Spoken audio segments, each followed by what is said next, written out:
arriving in Belgium from outside the Schengen area, I need one of these to get me through. And this is how it used to be across the whole of Europe.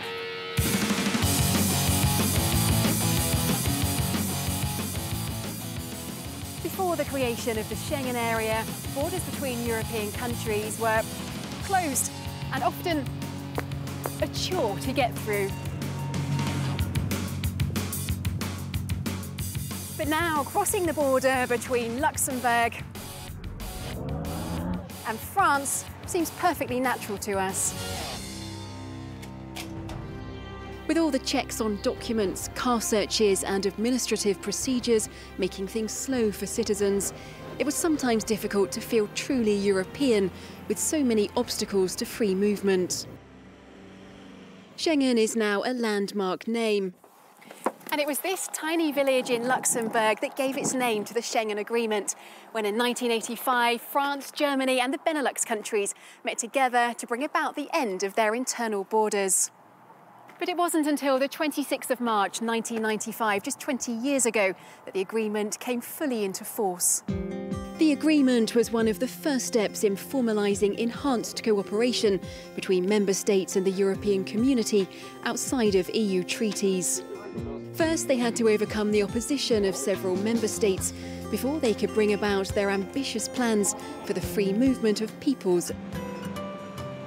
It was with the signing of the Amsterdam Treaty in 1999 that the legal framework known as the Schengen Acquis became fully integrated into the EU. But what is the Schengen Agreement?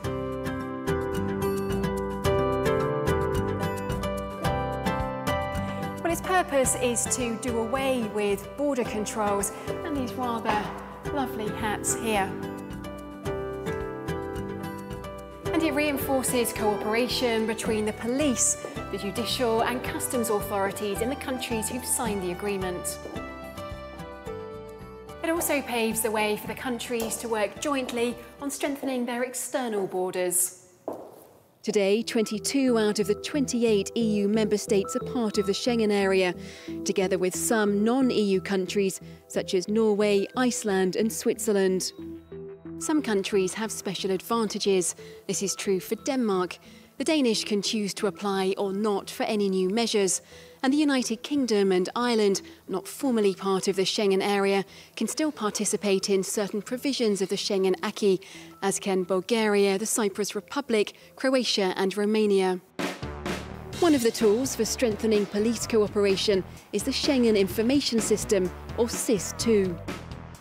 For example, police in one country can help arrest wanted criminals from another country or track down stolen objects, all essential for the Schengen area to function properly.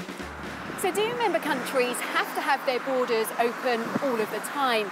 Well, no, some exceptions apply. For example, a country can decide to re-establish its border controls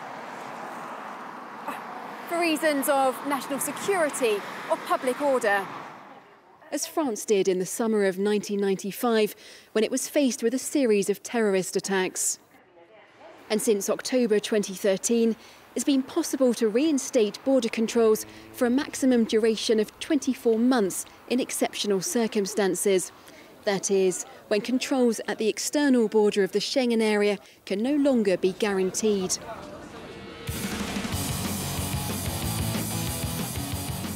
For the great majority of MEPs here in the European Parliament, the Schengen Agreement and Acquis are the backbone of the EU.